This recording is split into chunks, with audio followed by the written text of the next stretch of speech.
Hello, viewers. Welcome to the Roundtable discussion on Republic TV. I'm your host for today, Gabriel Oche. With me is the Ablikuma South constituency organizer for the New Patriotic Party, a solid and a staunch member of the New Patriotic Party, by name Mr. Solomon Yako. Welcome, sir. Thank you. All right, nice meeting you. So we have a lot of hot topics we'll be discussing today, and we'll be delving to them as soon as possible. We'll be picking them up from the dailies, and we'll speak more into it going forward. The Metro Lens, Gold Board to Refine Gold Locally by Sami Jemfi. Also on the BNFT, it says government announces 1 billion gold sector overhaul with national refinery to end raw exports. The new Crusading Guide also says National Gold Refinery, Assay and Lab in the Offing by Gold Board. We also have the Chronicles. It says that the assemblyman shot dead allegedly by soldiers. Angry youth burn Asanko gold excavators in retaliation. Also on the Daily Analyst, says Mahama faces media today. Court remands Abronye over offensive conduct charges. So Chief Solo, what's your take on the topics for today? Thank you very much, and I'm happy to be here today. Greetings to my fellow viewers and my constituents in Ablikuma South. Minganye fan, Minkenya Kashi. Eshafi Obayo Shiki, then I can Shiki Kabiesha when we can back by Sunny. Imagine your fan. I'm glad to be here. Welcome once again. Welcome once again. I love the Ghana language. Ubake. Ubake. Nice one. Nice one. Right, so let's delve into the issues. But brother, it's interesting. Mm-hmm. Interesting times very ahead of us as a nation. We are plunged into a system of governance that rather takes away from the Ghanaian people than adding up to the already solid foundation that has been laid by the Akufo-Addo and the MPP government. Today we're talking about Gold Board to refine gold locally. Now, what we're going to aspects of refinery. First question that comes to mind is, what has become of Tama Oil Refinery? Now, before the launch or the establishment of the Gold Board, we had the PMMC, which mandate was to purchase our gold locally and help in the refinery of our gold. Mm-hmm. Today, as we speak, in the formation of the Gold Board by the John Dramani Mahama administration, we have seen a lot of challenges that have confronted not only the selling of gold in this country, but also the acquisition of the mineral in this country. Now, if we want to go into statistics, you realize that government before, as was told by Sami Jemfi, the chief executive of Gold Board, that government had 20% share in the already built refinery. However, now we're going to build another refinery. And what baffles my mind is the location of the establishment. Now, if you look at the geopolitical or the geography of this country, you realize that there are mining communities in this country, which stems from the northern region to the Black Volta, to the western region, the western north. It is not of a bad idea that the MPP government and the Nana Akufo-Addo established an act that regulated the sale and the acquisition of even concessions. Today, as we speak, Gold Board seems to come out with different views, different ideas, and I think this confusion that is parading and building a charade is what I think has become the issues of concern. Now, my brother, when you were reading the headlines, you realized that what came to mind was that in the first quarter and the second quarter of the year, Gold Board have given us a brag, and they have always told us that they have produced 8.3 tons within the first and the second quarters of the year. As we speak today, currently, the production from Gold Board now stands at 5.5%, 5.5 tons. Now, the Nana Akufo-Addo government that they have blamed all this while, the MPP government that they have blamed, that was performing abysmally under our regime, who were producing 5.6 tons. So in comparison, you realize that the NDC has just built up what we called PR and a talk show system of governance. And that is what Ghanaians are now rising up against. My brother, what I want to say, and in short, is that I don't see the way forward. I don't see the way forward. Now, if you want to even, if you So want do to you even think build, that do you think that the whole factory, the refinery is just another job for the boys? oh, already. And you And as don't to- believe that the refinery would actually go a long way to help Ghana, or you don't believe it's even going to happen? I wanted to see your take, get your take from there. we are dealing with a group of people. We are dealing with a group of people who believe in lies. A group of people who, by the grace of God, have obtained goodwill in the hands of the Ghanaian people. But what do they pay us back with? Lies, storytelling. So you believe that the 8.3 tons they had earlier was just a stockpile of the Nana Akufo-Addo government, and so they have not really worked to make anything on their own. Hence the shortfall. Or you believe they are hiding exactly what they are making and shortchanging Ghanaians? I don't think they even have it. I don't think they even have it. The NDC as a party, my brother, this is the 8th or the 9th month into power. Ask yourself, the NDC government under John Dramani Mahama has never implemented any salient policy that can help to as it were assuage the poverty levels and the stigmatization levels in our country. How does one would ask that? How does gold board get fed? Where do they get their gold from? Do they get it from illegal miners? Because from the information available, most of the gold they have received are coming from the small scale mining. How many of our small scale miners are actually registered with gold board for them to give them that tonnage? The question is today as we speak, miners, community miners, small scale miners, and even illegit miners are crying. They are crying. If you say they are crying, what's the problem? Go to the mining sites. If you say they are crying, what's the problem? Under Nana Addo Akufo-Addo, what was the price of gold? So you believe that gold board has skewed the price? What was the price? And today? So gold board is skewing the price to suffer the miners so they make more money?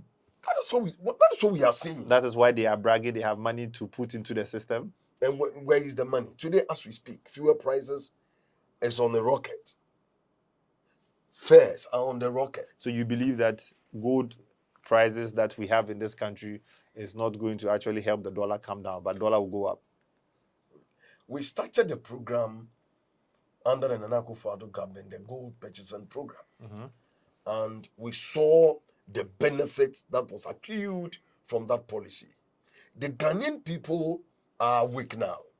The NDC under John Dramani Mahama are here to tell us stories. My brother, this refinery will never exist and it will never come to pass. What is giving you the impression that that is going to happen? You see, we are dealing with a group of people that... Is there something in the past they did that gives you that impression? What was their campaign promises? That they will allow the people... promise, the social contract they had with the Ghanaian people. Today, as we speak, we were told they were going to give us an increment of cocoa price, even at the farm gate. Today, as we speak, have they increased it? Well, my next topic is about Galamsey, but it looks like you're already entering and delving into all the problems about gold. And I wouldn't want us to just talk about gold board because there are so many factors and so many issues to discuss. We just read about illegal miners, an assemblyman getting shot, in his area, and so the people have gone to attack the mining company. Now, to you, what do you think is the problem with the Galamsey issue? You see, last year, we had NDC faithfuls, neutrals, and patriotic citizens come together to rally behind the government and force the government to stop Galamsey. We were in the known of certain people in the NDC also going into the bush, promising the people to allow them to do galamsey. I have seen video except of Mustafa Bande saying Ejumani Eba Mobe Twaso. I have seen Kweku Boahen. I have seen our current second lady, if I'll call her so, speak on such a thing and saying that you be training Museni ABCI galamsey, you know.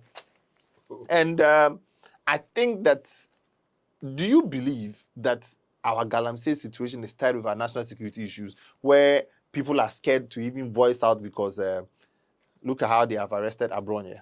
Look at how they are going about with the arrest. Is it making it difficult for people to come out to speak vociferously against it? Or what do you think is the reason why galamsey is now looking like something that, you know, you can't touch? What is the issue with galamsey? You see, Ghana as a nation stands at a crossroad. I think last year, 6 months into the general elections, we had men of God, like the Archbishop Nicholas Duncan Williams, Archbishop Ajinisari. These were men of God who used their pulpits to preach on and to persuade the government to even declare a state of emergency. We had the current Foreign Affairs Minister, Okudzeto Ablakwa, on TV, showcasing the various colors of waters across the country. I heard from some that they gathered boys at Kaswa to just take a video as if they were in there. But it is unconfirmed. So yes. You see, the problem with the galamsey is that the New Patriotic Party, or the MPP government and Akufo-Addo, fought galamsey than any other government that preceded him or after him. Let me tell you, in 2020, the New Patriotic Party lost virtually all the Denchira constituencies that we have never lost before. We lost all these mining communities. The Denchira block, we lost all constituencies because of our fight against illegal mining, galamsey. We had CSOs in this country. We had neutrals, as you said, patriotic citizens marching on our roads. We have professors, people in academia, all walks of life. Well, someone said they brought in the blue water when our waters were grey.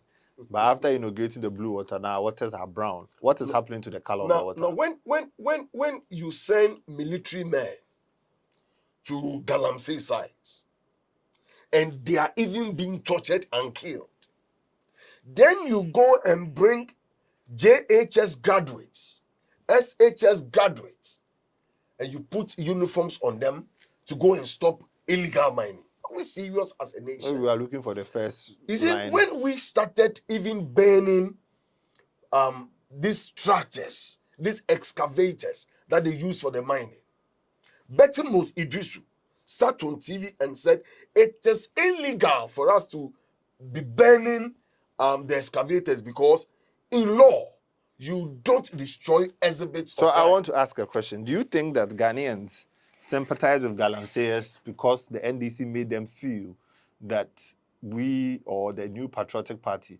was being so hard on miners because that was only a means for them to feed? And also, do you believe that Ghanaians did not pay keen attention to the fight the NPP put up against illegal mining? You see, lies. When you lie your way to power, that is what happens. You see, the galamseyers were given promises upon promises. But this is where we are as a nation. When we were giving them alternatives to a better livelihoods, they didn't like that.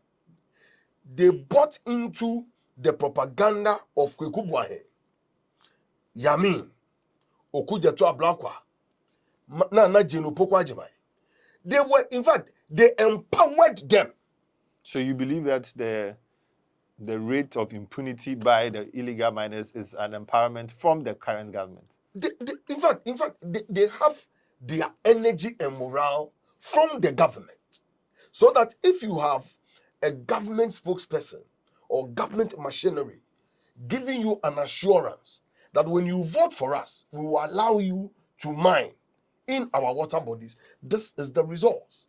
Today, as we speak, the Attorney General has petitioned that there should be investigation into the dealings of the national organizer of the NDC. And what is happening to that? Because he is seriously engaged in illegal mining. And what has happened to that? What would happen to that? Has it been picked up? If your mother is in the kitchen, you don't go hungry. So you are saying they've not sent the Black Maria to pick him up? Where would they send the Black Maria? The Black Maria is meant for some class of people. That is people in the New Patriotic The people Party. in the New Patriotic Party. Right. Well, so we'll go to my next topic. Your party. I like the way you're talking. Speaking boldly, you're speaking like a big man, you're speaking like a man that the people would want to listen to. You have a voice that really commands. And I heard you speak, even me, made me go down small. and I really love it. But what is happening to the voices in your party? Are you lacking a front? What is making your party so weak that now anybody in your party who is bold to speak against the party, makes utterances against the government in power, they pick them up? What is happening? What is really happening? Abronia was suffered to court in a Black Maria. Sure. What is that supposed to mean? For a misdemeanor? In fact, he himself, he reported on his own volition. When he was asked to report, he did not hesitate. He went there with his lawyer. Upon reaching there, he was handcuffed. Is that the system? Now, even if you want to charge someone with misdemeanor in law is the lowest. lowest. So you know what? On this channel, we want Ghanaians to learn when we are on this channel. I don't want us to speak in terms where it is difficult for everybody. I want you to give Ghanaians a fair understanding of what misdemeanor is. Something that a 13-year-old boy can take to school. All right. Now, Abronia sits on his TV. Just like we are. Just like we're doing. Mm-hmm. Comes out with allegations, wild allegations. Some might be true. Some might be mere allegations, as we're doing now. Mm-hmm. Now, if you want to charge such a person, what you need to do is to go back and see whether there has been a precedent. Now, we're in this country where Felix Kwachiofusu sat on TV and said Nana Akufo-Addo was suffering from diverse sicknesses. Said he had cancer. He had cancer. He was suffering from prostate something, and that he was going to die soon. He was going to die soon. Today, the same Felix Ofosu-Kwakye sits down and orders and tells us who should be charged with misdemeanor and who should not. My brother, the NPP as a political party cannot be muted. We can never be muted. Mm-hmm. We are a political party that have stood the test of time. In fact, the New Patriotic Party was the first political party to be formed in the Gold Coast, the United Gold Coast Convention, to the United Party, to the New Patriotic Party. We can never be muted. But one caution that I want to state is to the leadership of our own party. It's to the leadership of our own party. What are your challenges with them? What we need to do now is to come out boldly. As we speak today, our people are being intimidated. Mm-hmm. Our people are being coerced into silence. We sit down as a political party, we sit down at party leadership, and all that we think about is to just marshal a system to favor somebody. And that has been our interest. We are just sort of putting up schemes just to favor one person. For that matter, we have lost sight that the party is the mother of government. Now, before you come into government, you have to have a political party. So you are saying we cannot come to government if this is how we are going to go? If this is how we are going to go, then MPP, we must forget 2028. However, there is hope and there is light at the end of the tunnel. Who's your hope?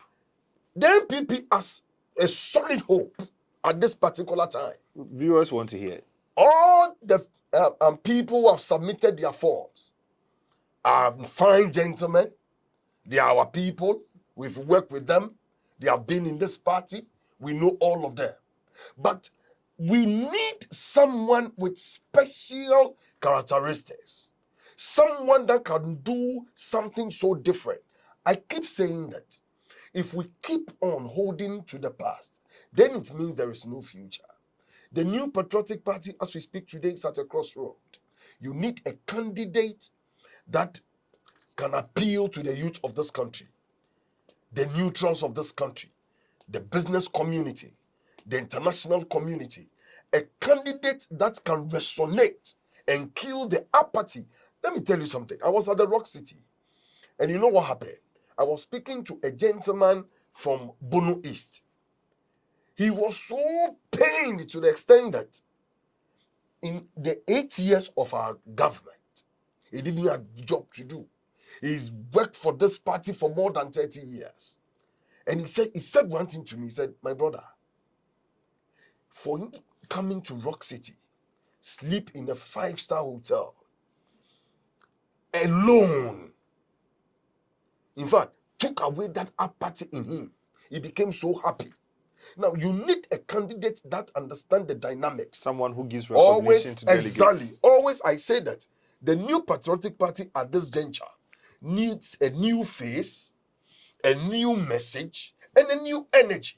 Now, and if we need all this is imbibed in one person, the Member of Parliament for Ebetifi. Right. In fact, the former Minister of Agri, who in the history of this country, from 1947, when we started buying cocoa in this country, no one has increased cocoa prices than under his regime as the Minister of Agri. This person, remember, formerly in the Kwewu block, in the eastern region, you could hear bloodshed. When he was at the National Security, there was peace in the Kwewu enclave. One thing I want to appeal to our party people. In fact and indeed, we cannot afford to miss 2028. We cannot afford to miss this opportunity. Probably if we meet 2028, you will see me next time and I'll be a council of elder because I might have grown. But what I'm saying is that if indeed, maybe in the 8 years you did not get, but now is your time. The road will not be smooth. We know it's going to be rough.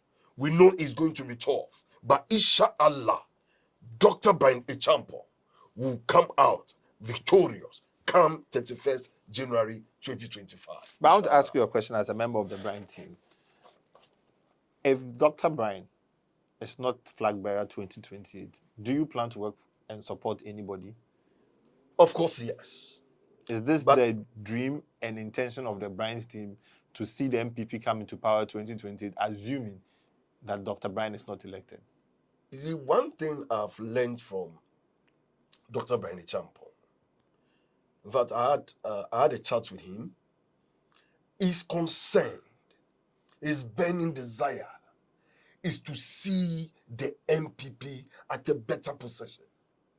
We can't afford. So you are saying that it's not solely about himself? It's not solely about himself. He's a unifier and he wants the party to be united. I'm begging our delegates.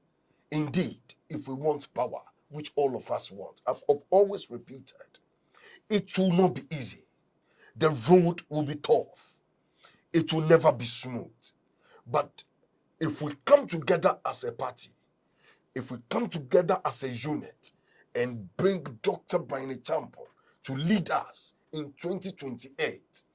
This is not a candidate. In fact, in all his engagement with party people, he has always warned that this politics of insult. And I will give you an example. The very day Dr. Bernie Champon declared his intention to run for this race, you have seen sanity in our campaign. Yes. You've seen some level of discipline. You've seen some level of decorum. You've seen the way people are now marshalling their messages. And he speaks to the facts. He speaks to the issues. When he meets delegates, he speaks to the issues. He doesn't talk about anybody. He's the only aspirant and only candidate who has never delved into religious, tribal, and ethnic bigotry. He's always preached unity, the betterment and the future of this party. Not for the party alone, but for generations yet unborn. Mr. Solomon, it looks like you should be coming here often, and I should be talking to you more.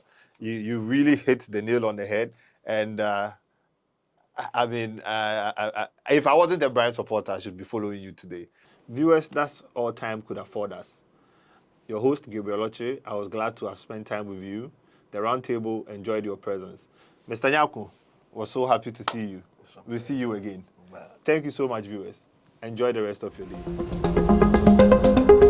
day.